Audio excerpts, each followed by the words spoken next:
Hello friends, welcome to EduAce channel. Today's video is part 2 of CUSET 2018 chemistry paper. So let's start with question number 1. Question 1 is the number of vibrational regular degrees of freedom in a non-linear activated complex containing n atoms is, and the option it is given 3n minus 5, 3n minus 6, 3n minus 7 and 3n minus 8. So you can easily do this question wrong if you will not focus on the word activated complex. Because if activated complex is not given, then we know that for non-linear molecule, vibrational degree of freedom is 3n minus 6. But if activated complex is given, then you have to keep in mind that in activated complexes, one vibrational degree of freedom is reduced and converted into energy. So instead of, say in regular, we write 3n minus 6, but one energy level, one degree of freedom, it will convert into energy. So instead of 3n minus 6, the answer is going to be 3n minus 7. So the answer is 3n minus 7. Degree of freedom in a non-linear activated complex is 3n minus 7. For linear, see this is for non-linear. If I ask for the linear molecule,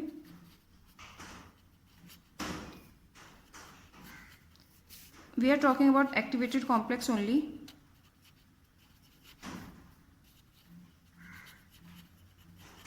So the answer is going to be 3n minus 6.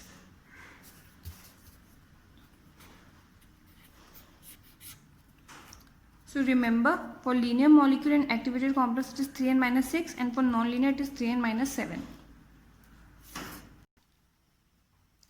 The next question is, the aggregation of surfactant molecule is known as.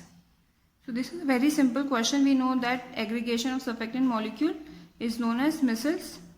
Micelle formation takes place at the surfaces of the solvents. So next question, which molecule gives microwave spectra rotationally active? So for microwave spectra, if we talk about microwave spectra, it means the molecules that are rotationally active. The thing that we need to focus on is the dipole moment of the molecules. If the molecule possesses dipole moment, means it is rotationally active, it will give microwave spectra. But if there is no dipole moment in the molecule, means it is rotationally inactive. So if you will look at the options that are given are CO2, ethene, N2 and water. So you can easily judge which of the molecule has dipole moment and which do not. See CO2, it is a linear molecule and it is dipole inactive. See, there is no dipole moment. This will be cancelled by this. So CO2 is not going to give rotationally inactive compound. Same is the case with ethene. It is rotationally inactive. N2. The diatomic molecules, homonuclear diatomic, they never give microwave spectra. So like N2, H2, these kind of compounds, they are rotationally inactive. And water, it has lone pair here. So see, it has dipole moment. So this molecule is rotationally active. The next question is, the number of degrees of freedom for the phase equilibrium, that is water liquid to water vapor at 1 atmosphere pressure is. So in phase equilibrium, we know that formula for degree of freedom is degree of freedom equals to C minus P plus 2. Here what is C? C is the number of components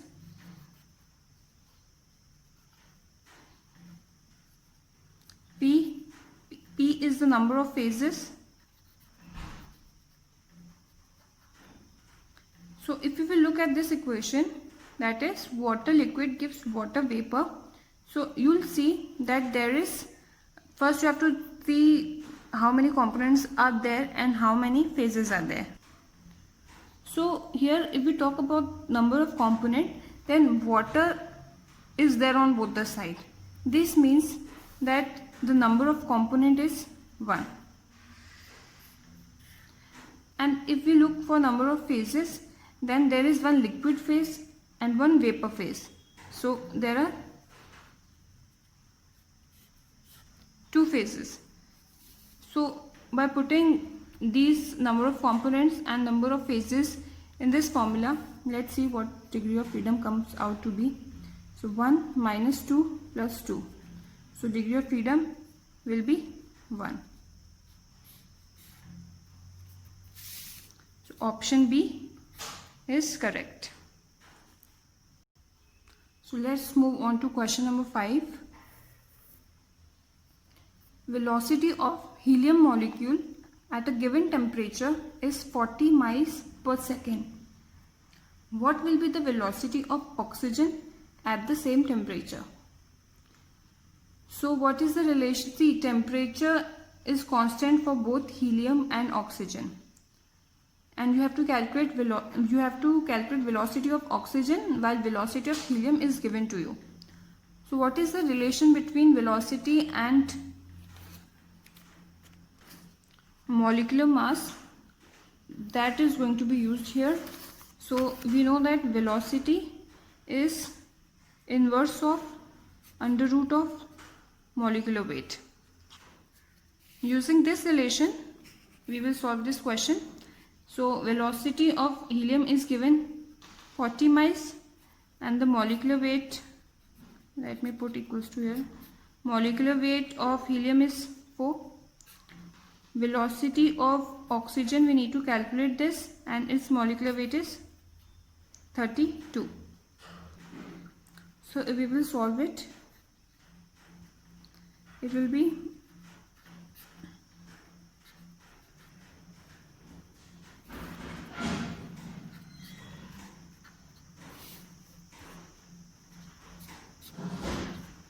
when you will solve this, it will come out to be 14.14 miles per second. So option B is correct.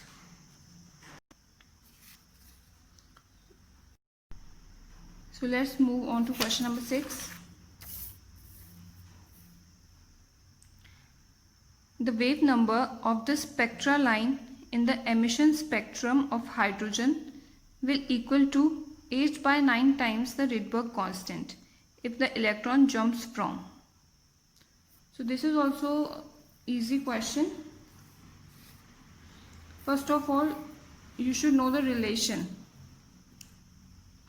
of wave number with Rydberg constant. So the relation is wave number equals to